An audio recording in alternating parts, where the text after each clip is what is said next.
Tyson Geick of the NHL Flash here with Sportsnet's Jeff Marek. Draft Wow, what a get. Wow, how'd you book this guest? Unbelievable draft and prospect expert. Or Chimp. Chimp. Okay, we'll go with Chimp. Yeah, let's go with Chimp. So Jeff, if you could explain or sum up the draft tomorrow in just one word, because it's going to be exciting. Yep. What would you say? Unpredictable, which is bizarre because this year we know who's going number one.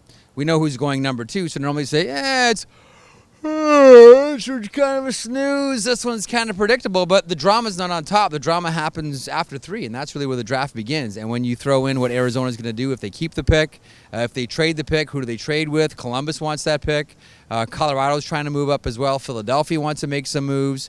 A lot of teams are saying to themselves, listen, we may be sitting at 25, but the player we want, we don't think is going to get past 15. We got to get up and get that guy because everybody's draft lists this year, unlike previous years, are so radically different than anybody else's. You're going to see a lot of teams. Anaheim might be one of them. Bob Murray told us on Hockey Central last week. They're aggressively trying to get up. You're going to see some teams do some really bizarre things on Friday.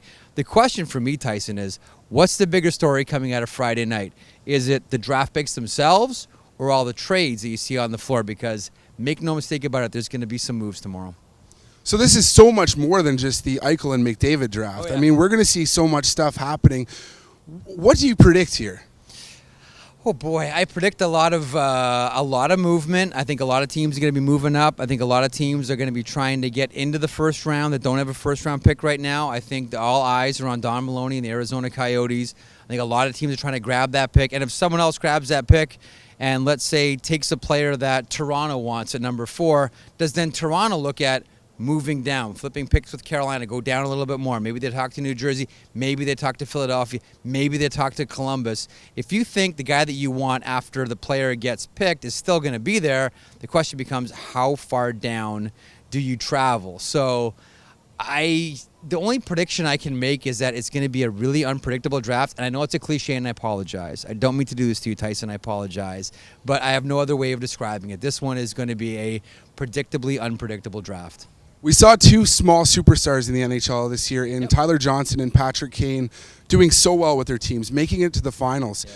Does this do things for a player like maybe Mitch Marner, who's been linked to the Toronto Maple Leafs? It does. For the high-end guys, absolutely. But make no mistake about it, too.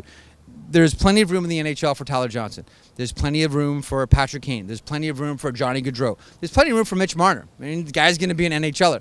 The question then becomes, if you're assembling a team, how many small players can you afford to have on your squad? What's the one question we've been asking about Montreal, and they've been asking internally for years now? How can we get bigger? How can we get a larger team? You can have, highly productive, smallish players on your roster. You just can't have too many because the old stereotype, it's the old saying in hockey, and it's still true to this day.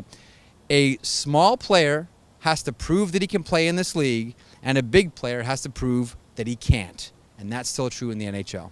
Jeff, I was watching you on Hockey Central, and you said something that I found to be really interesting. You were saying that so much of the draft really does come down to luck. Totally. And how is that? How can general managers feel about that when they're making a selection? Oh, you just keeps them up at night. This is what gives them ulcers. This is what lands them in divorce court on Monday morning because they haven't seen their wives for so long because they're worrying about their draft pick.